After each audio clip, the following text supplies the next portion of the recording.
ରହିଲିଣି ମୁଁ ଗୋଟେ ମନା କରିଦେଇଥାନ୍ତି। ମୁଁ ଆପଣଙ୍କ ଭରସାରେ 8 ମାସ ହେଲା ରହିଲିଣି। ମୁଁ ଗୋଟେ ଲାଇସେନ୍ସ ପାଇପାରୁନି। ମୁଁ ଆପଣଙ୍କୁ ଗୋଟେ ସେଠି କାମ କରୁଛନ୍ତି ବୋଲି ମୁଁ 4300 ଟଙ୍କା ଆପଣଙ୍କୁ ଦେଲି। ଯଦି ଆପଣଙ୍କର ପଇସା ଆଉ ଦରକାର ମୋତେ କହିବେ, ମୁଁ ଆପଣଙ୍କୁ ଦେବି।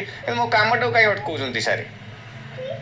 ତ ଆପଣ ତ କହୁଛନ୍ତି ଦେବେ ଦେବେ ବୋଲି। ଆପଣ କହିବେ ମୁଁ 4 ବିଲେଟ ପଠେଇବି, ଆପଣଙ୍କ ଆବେଦନ କରିବି, OTP ପଠେଇବି, ହେଇ କରିବି ହେଇ କରିବି। ଆପଣ ଆସିବେ ଏକୁଟିଆ, ଛୁଆ ପିଲା ଅଛନ୍ତି ଗଲେ ମୁଁ ଯାଉଛି, ମୋ ଛୁଆ ଯାଉଛି, ପୁତୁରି ଯାଉଛି।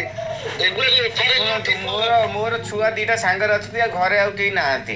ଶୁଣୁଛନ୍ତି ମୁଁ କଣ କହୁଛି? ଭାଉଜ ଅଛନ୍ତି? କିଏ କହିଲେ ଭାଉଜ ଅଛନ୍ତି?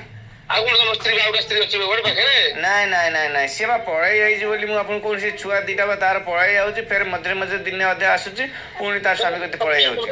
ତମର ସେକେଣ୍ଡ ମାଗିନା ଅଛି? ନାଇଁ ପରା। କିଏ କହିଲେ ତମ ଅଛ ଶୁଣିବା ପାଇଲି? ଆରେ ବାବା ସେକେଣ୍ଡ ୱାଇଫ ସେଇ ମା, ତାରି ମା ମଝିରେ ମଝିରେ ମୋତେ ବାହାଘର ହବ ବୋଲି ଶୁଣୁଛନ୍ତି, ସେ ପଳେଇ ଯାଉଛି, ଫେର ଦିନେ ଅଧେ ରହିକି ପୁଣି ପଳେଇ ଯାଉଛି।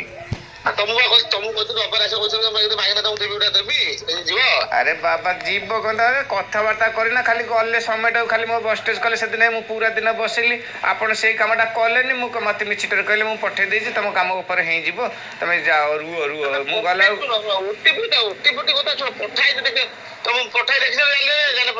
ଖାଲି ପଠେଇଲେ କଣ ହେଲା? ମୋ ପାଖକୁ ତ OTP ଏପର୍ଯ୍ୟନ୍ତ ଆସିନି। ଶୁଣ ଧୈର୍ଯ୍ୟ ଅପେକ୍ଷା କର। ଅପେକ୍ଷା ଫଳ ମିଠା।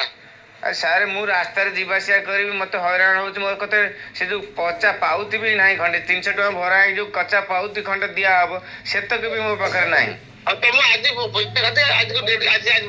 ଲାଇସେନ୍ସ ନଦେଲେ ନାହିଁ, ବରଂ ଟିକେ ଲେଟ୍ ହେଲେ ଚଳିବ। କମ୍ ସେ କମ୍ 300 ଟଙ୍କା ଭରିକିରି କଚା ପାଉତି ତ ଗୋଟେ ଦିଅ। ବୁଝିପାରିବ? ମୁଁ ତ ସିନା କଚା ପାଉତିଟା ଦେଲେ ମୁଁ କମ୍ ସେ କମ୍ 6 ମାସ ରୋଡ଼ରେ ଚାଲିପାରିବି। ଆପଣ ଲାଇସେନ୍ସ ଆପଣଙ୍କ ସୁବିଧା ଦେଖିବ, କେତେବେଳେ ଦେବେ ସେଥିରେ କିଛି ଅସୁବିଧା ନାହିଁ। କମ୍ ସେ ପାଉତି ଖଣ୍ଡେ ଦିଅ।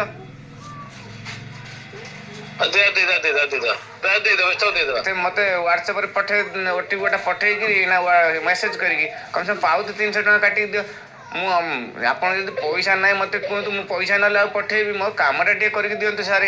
ପଇସା ପାଇଁ ଆରେ ସାର୍ ବିଅର ପିଇ ସାରିଲା ପରେ ଆପଣ କାମ କରୁନାହାନ୍ତି। ମୁଁ ତ ଆପଣଙ୍କୁ 4300 ଟଙ୍କା ଦେଇଛି ନା ନାହିଁ? ମୁଁ କଣ ମନା କରିଥିଲି ଆପଣଙ୍କୁ ଦେବା ପାଇଁ? ଆପଣଙ୍କୁ ଟୋଟାଲ କାମ କରନ୍ତୁ, ଯଦି ଆପଣଙ୍କୁ ଖୁସି ନ କରିଦେବେ ମୋତେ କହିବେ, କିନ୍ତୁ ମୋତେ ଅଟକେଇକି ଲାଭ କ'ଣ ସାର୍? ମୋର କ'ଣ କରିବା ସାର୍? ମୋର ଆଉ ଗୋଟେ ଆବେଦନ କରନ୍ତୁ। ଆପଣଙ୍କ ଆଉ ଯେଉଁ 6 ମାସିଆ ଯେଉଁ କାଗଜଟା ବାହାରୁଛି, ସେଇଟା ଆପଣ ଦେଲେ ମୋତେ ଟ୍ରେନିଂଟା ଦିଅନ୍ତୁ। ଆଉ ଗୋଟେ ଟ୍ରେନିଂ ଦିଅନ୍ତୁ, ମୁଁ ନିଜେ ବାଇକ୍ ନେଇକି ଯିବି। ଆଉ ମୁଁ ସ୍କୁଟି ସେଥିରେ ଲୁନା ନେଇଥିଲି, ଏଥର ସ୍କୁଟି ନେଇକି ଯିବି, ଟ୍ରେନିଂ ଥରେ ଦେବି। କମ୍ ସେ କମ୍ ଟ୍ରେନିଂ ଗୋଟେ ପାସ୍ କରିଦେବେ। ଆଚ୍ଛା ଗୋଟେ କଥା କୁହନ୍ତୁ, ମୁଁ ଧର ଲାଇଟ୍ ସିଗ୍ନାଲ୍ ଦେବିନି, ମୋର ଖାଲି ଆସ୍ତେ ଆସ୍ତେ ଚଲେଇକି ସେଇଟା ପାସ୍ କରେଇବି। ମୁଁ ସିଗ୍ନାଲଟା ଦେବିନି, ହର୍ନ ମାରିବିନି, ଏଇଟା କଲେ ପାସ୍ କରିଦେଲେ କରିଦେବେ? ମାନେ ମୁଁ ହର୍ନ ଦେବିନି କି ସିଗ୍ନାଲ ଦେବିନି? ହଁ, ଖାଲି ମୁଁ ତା ଖାଚାରେ ବୁଲେଇକି ନେଇ ଆସିବି।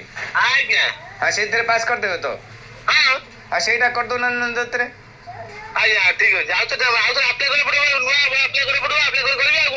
ସେଇଟା କରୁନା, ସେଇଟା ତ ମୁଁ ଡକ୍ୟୁମେଣ୍ଟ ସବୁ ଆପଣଙ୍କୁ ଦେଇଛି ନା ସାର୍।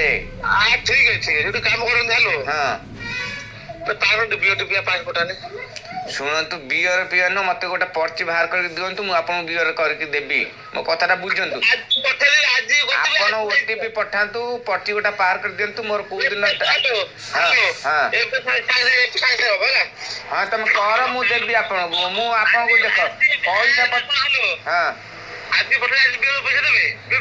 ହଁ ଆପଣ ପଠାନ୍ତୁ, ମୋତେ ପର୍ଚିଟା ବାହାର କରିକି ଦିଅନ୍ତୁ, କୋଉ ଦିନ ମୋର ଅଛି ମୁଁ ଆପଣଙ୍କୁ ଦେବି ପିଇବା ପାଇଁ ସାର୍। ମୁଁ ଦେବି ନା କାହିଁକି ସାର୍? ଆପଣ କାମ କରୁଛନ୍ତି, ଆପଣ ପଇସା ନେଲେ ମୋର କିଛି ଅସୁବିଧା, ମୋ କାମଟା ହେବା ଦରକାର ସାର୍। ସାର୍ ମୋ କାମଟା ଟିକେ କରିଦିଅନ୍ତୁ। ଆପଣ ପଇସା ଦରକାର ଅଛି, ମୁଁ ଦେବି ସାର୍। ଆପଣଙ୍କୁ 4300 ଦେଲି, ଆପଣଙ୍କୁ ଖୁସି କରିଦେବି। ଏତେ ଟଙ୍କା ଦେବି, ଆପଣଙ୍କୁ ଖୁସି କରିଦେବି ସାର୍। ଆପଣ ହଁ ମୁଁ ବୁଝୁଛି ଅବଶ୍ୟ, କିନ୍ତୁ ମୋର କାମଟା ଟିକେ ନ କଲେ କ'ଣ ସାର୍ ଆପଣଙ୍କର? ନାଇଁ ସାର୍, ବିଅର ଆପଣ ପର୍ଚିଟା ବାହାର କରିକି ପଠାନ୍ତୁ, ମୁଁ ଆପଣଙ୍କୁ ବିଅର ପିଇବା ପାଇଁ ପଠେଇବି। ଆପଣ ମୋତେ